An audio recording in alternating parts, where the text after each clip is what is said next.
Welcome to This Week in East Brunswick. Today we celebrate Independence Day at the Community Arts Center with a day full of fun, music, food, and of course the 4th of July fireworks. We visit the Middlesex County Fairgrounds where Bubblepalooza was held to raise funds for the Children's Hospital of Philadelphia. The East Brunswick Public Library held the 3rd annual Record.Play Short Film Festival as a dozen local filmmakers of all ages debuted their creative works and the winners took home a special prize. Then we continue our healthy eating tips segment with dietitian Mary Rose as she talks about collard greens this week. And finally, we remember our former mayor Aleck Borman, who passed away on July 4th at the age of 96. All this plus more, so stay with us. This Week in East Brunswick starts now. Good early evening, everyone. I'm over here at the Community Arts Center for our July 4th celebration, the biggest celebration in all of Middlesex County, maybe the biggest celebration in the state of New Jersey. It's a beautiful night. We have 2 bands, and around 9:30 we start our fireworks. So if you get to see this before the decision is made to come on down, you got it.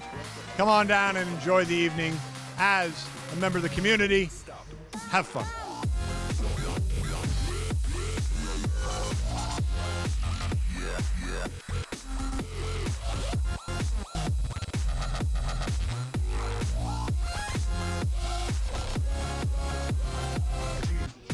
Hi, I'm Kristen from Kristen and the Noise.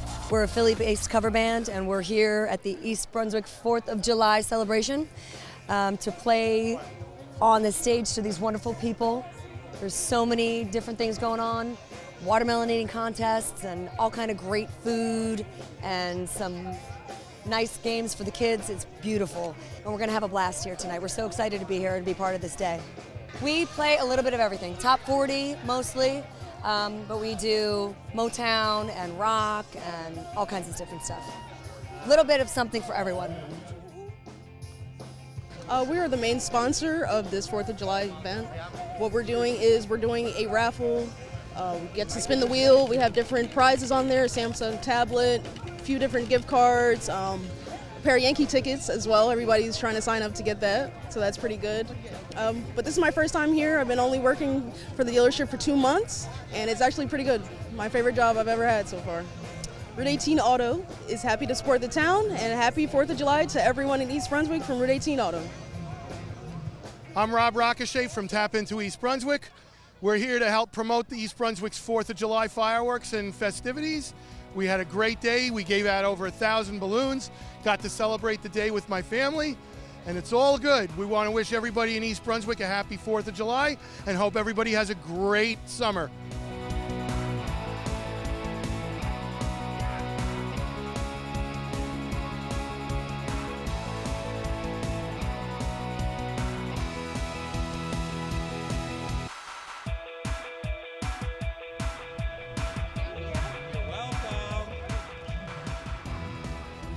Hello, ladies and gentlemen, and you are at East Brunswick Fireworks Celebration. Have a great time. 2016 is the 3rd consecutive year that the Township of East Brunswick was able to provide a 4th of July celebration after Mayor Stahl brought it back a couple years ago, and we've built on it each year. As you can see from the crowds and the fun and activities that we've been able to add to the event throughout the day, the event gets bigger and bigger every year. We're just having a good time. We're on the inflatables. We're like eating and we're just having a good time. We just we saw the inflatables and we've just been walking around seeing a lot of friends. We're also here to watch the fireworks, and I heard they're gonna be pretty cool, so I can't wait for that. It was actually really fun last year, and I think this year they did a lot of more fun activities than last year, which was a good improvement. I think this is a great way to spend it with the community, the fireworks, and everything. It's really fun. We'll be looking forward to this next year, and we're looking forward to a great night also, so that'll be cool. On your mark, get set, go!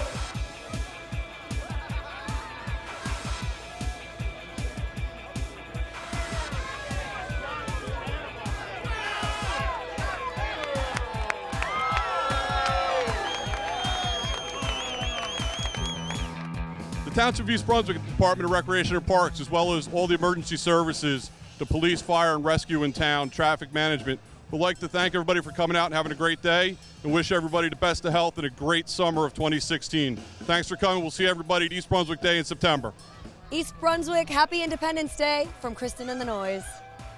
Happy 4th of July from East Brunswick Youth Council. So to wrap things up, from the mayor's office through all the employees who are working here this evening to make this event such a special event, happy Independence Day and enjoy the celebration.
Good afternoon, everyone. Mayor Kevin McAvoy here over at the Middlesex County Fairgrounds on Saturday morning, June 25th, celebrating another Bubblepalooza fundraiser for the Children's Cancer Hospital in Philadelphia. And with me are two special people that I would call the organizers of the event.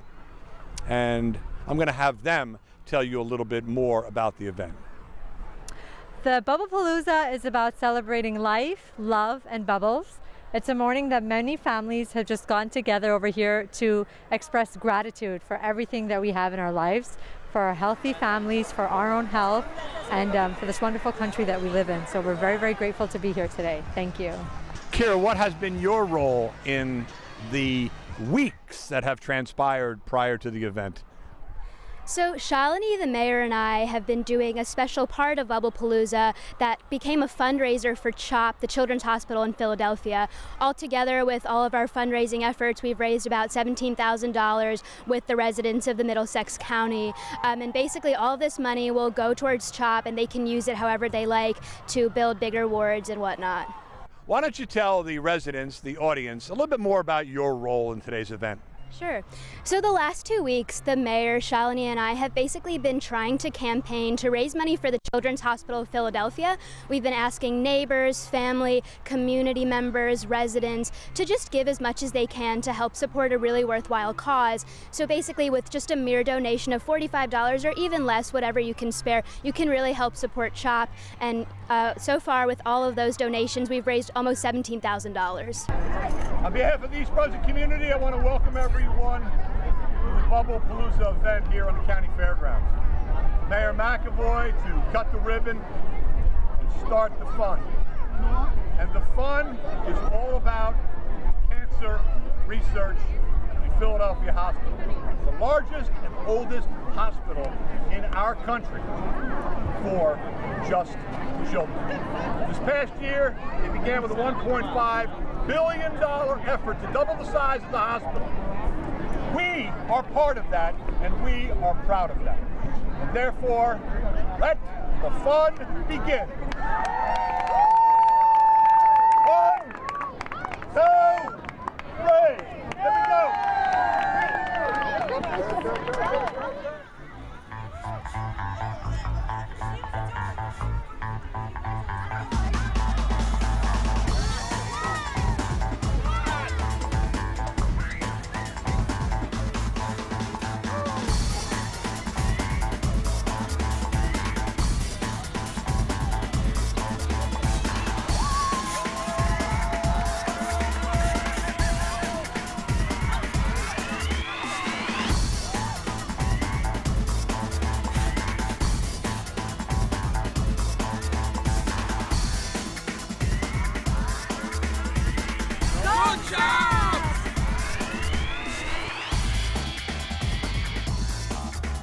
This year the money is going directly to the nephrology department in the Children's Hospital of Philadelphia, and where the money is going specifically is something called a patient fund.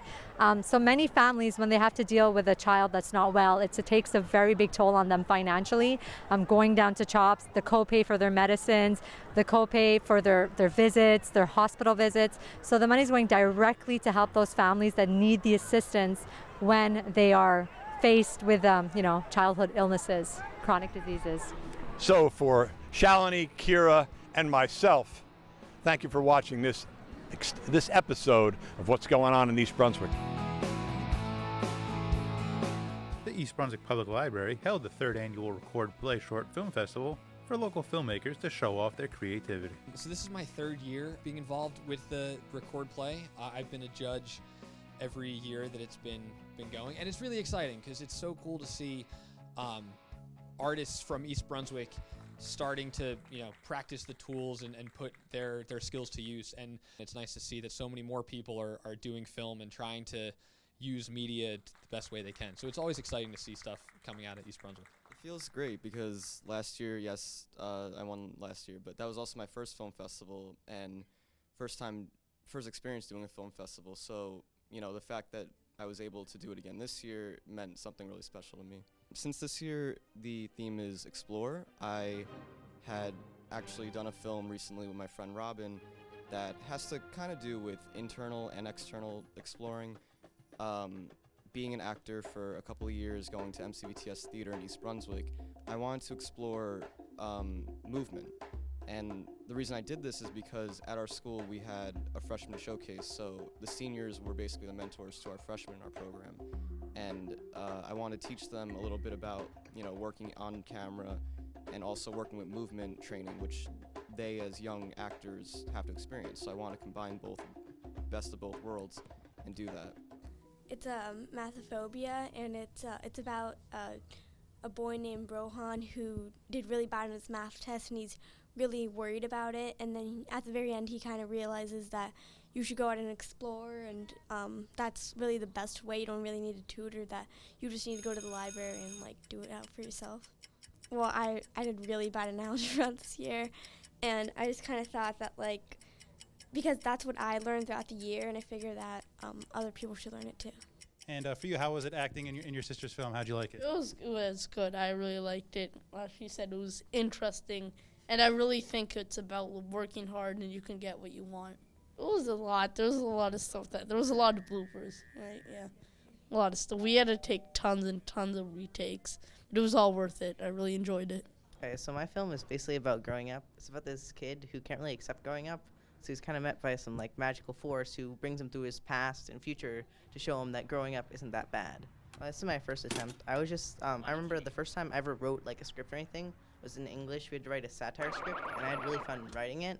So when I saw this, I thought, hey, maybe it'll be really fun to make it, this film. But I also edited it. It was pretty fun though. It's called Time Machine. It's about these two people that go back in time to the age of dinosaurs, and they have to explore there. Well, I made one before for school, and I really enjoyed it, and I like dinosaurs a lot, so I made one about it. One I created all by myself. It's called The Mystery of the Ancient Book. It's my very first video I have ever created. It's actually starring my brother, and I had to bribe him a lot to get in there. It's finding an ancient book, but a thief tries to steal it.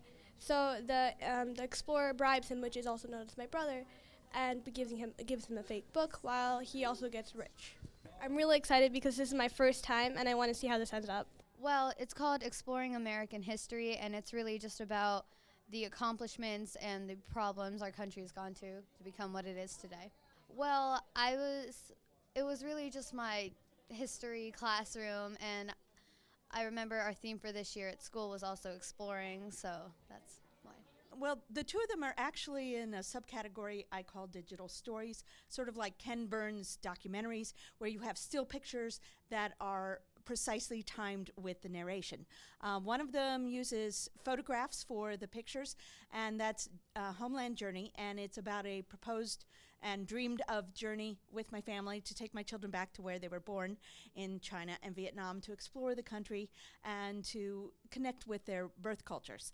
The other one is Paint Me a Story, and it's a prototype for a series I'd like to do introducing children to art. And they explore the piece of art one layer at a time, starting with a blank canvas, and as the story progresses, it builds the picture before their eyes. Yes, it's my first ever short film. And I just wanted to deliver a social message, how we can help some people who are in need. So that's really what the movie is all about, and audience will get to know what does 73 ml mean, when they see. I have been toying around with the idea of to make a short film, and I attended a film festival. I talked to a few people very creative, and then I thought I can do as well. And then our daughter, she's the one who showed me the tricks of how to edit on iMovie. So from there, I was on my own. I think it's incredibly important to have venues like this and channels where both student filmmakers and just people, human filmmakers, can put their work to the test and to show it to people, because it's so important to just be able to make stuff all the time. And when you have things like this, when you have Record.Play, when you have the different programs that are in the high school, it's encouraging people not only to go out and make something, but showing them that there's a place, like once you make it, there's a place it can live somewhere. And I think a lot of times people forget that just because you have the chance to make something, it might be a little discouraging if there's not a chance for anyone to see you make it. So the fact that this exists is a wonderful thing, because people can both practice making something and show it to a bunch of people. It's definitely helped me grow. When I started last year with the festival, I had no film experience prior to the one film that I did for the festival. And throughout the year, I have come accustomed to multiple internships and doing multiple independent films and professional films, and even going as far as to get accepted to my top school, Mason Grove School of the Arts, for BFA in digital filmmaking.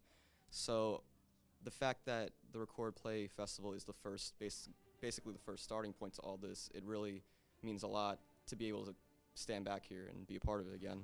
I'm really excited because I worked really hard on it, and I can't wait to see other people's films as well. And I really want to share this information with other people. I think it's a good way of self-expression, and I think once they shoot a short film together, they put or edit together, I think it's only sky's the limit. The piece of advice I always tell people is to just keep making things. No matter where you are, no matter what you're doing, find a way to just make something and do it. And what's nice about technology today is, we carry around cameras in our pockets that are better than anything like Stanley Kubrick or Charlie Chaplin ever used. So there's no reason that we can't make something today, throw it up online tomorrow, and show it to people, and just keep doing that all the time.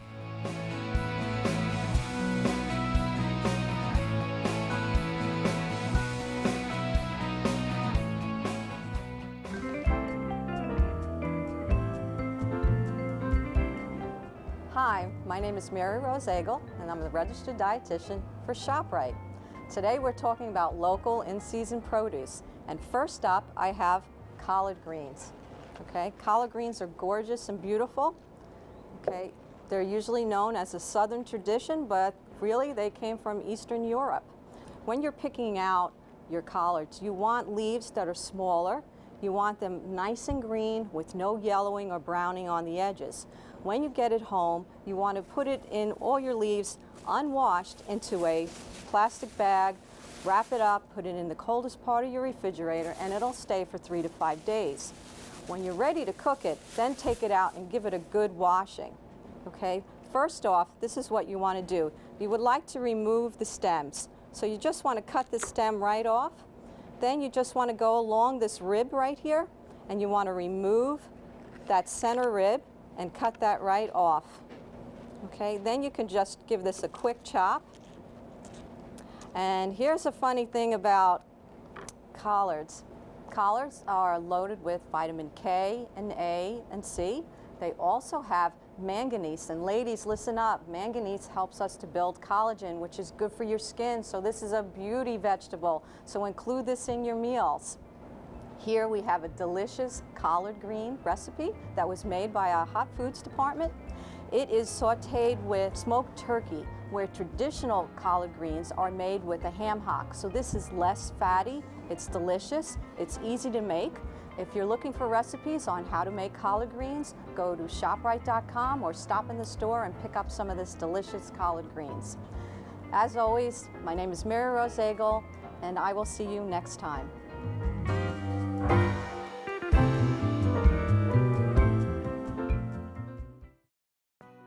Former East Brunswick Mayor Aleck Borman passed away on July 4th, just shy of his 97th birthday. Borman was the first publicly elected mayor of East Brunswick in 1965 and held office through 1969. Prior to being mayor, Borman also was a Board of Education member for 10 years.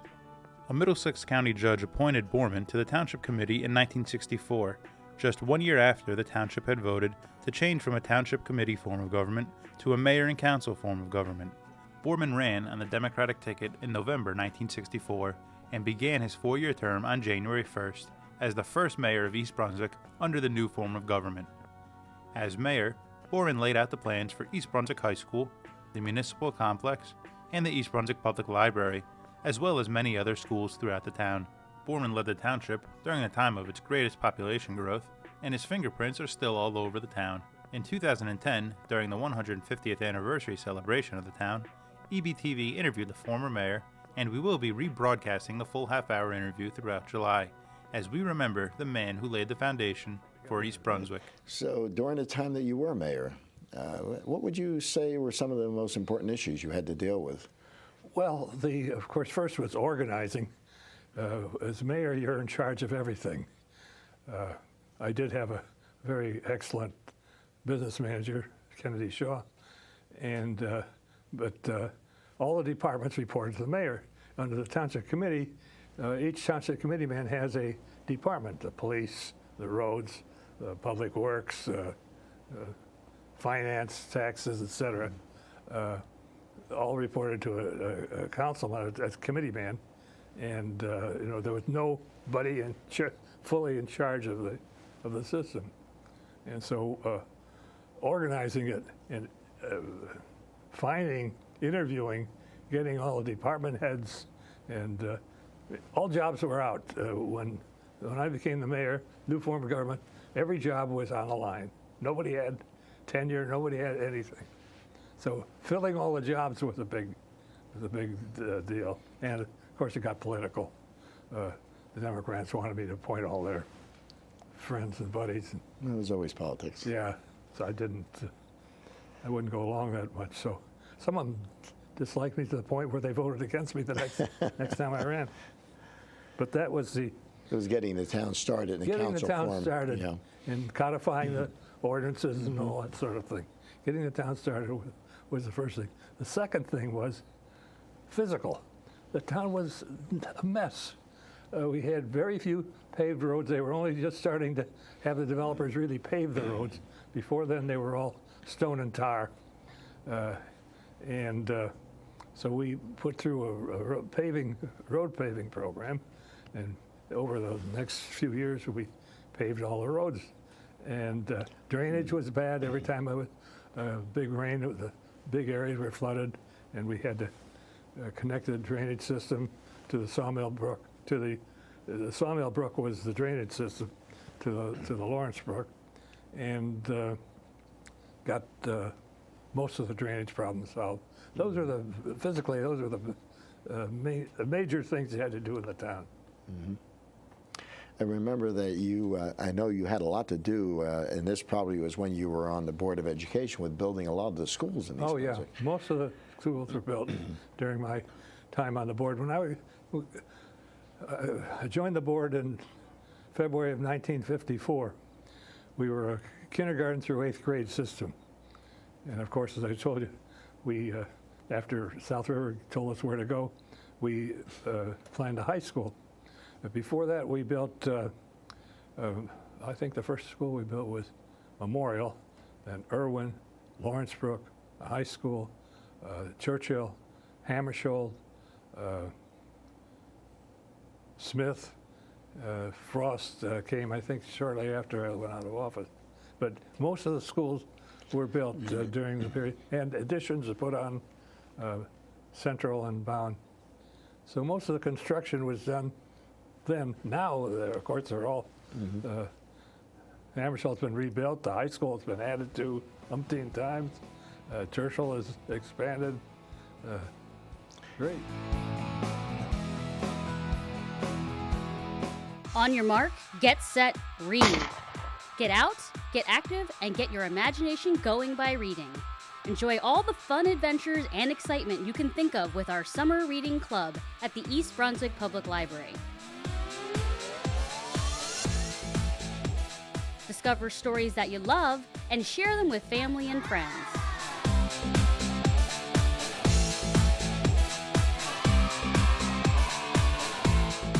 Our Summer Reading Club has it all, where you want to go and what you want to know.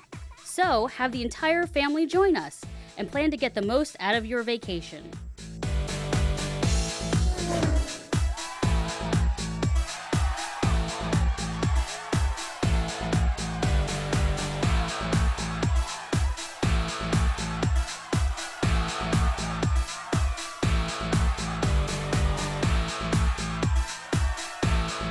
Signing up is easy. Visit ebpl.org/SRC or speak with the Youth Services librarian at the desk. Be a winner this summer. Exercise your mind. On your mark, get set, read.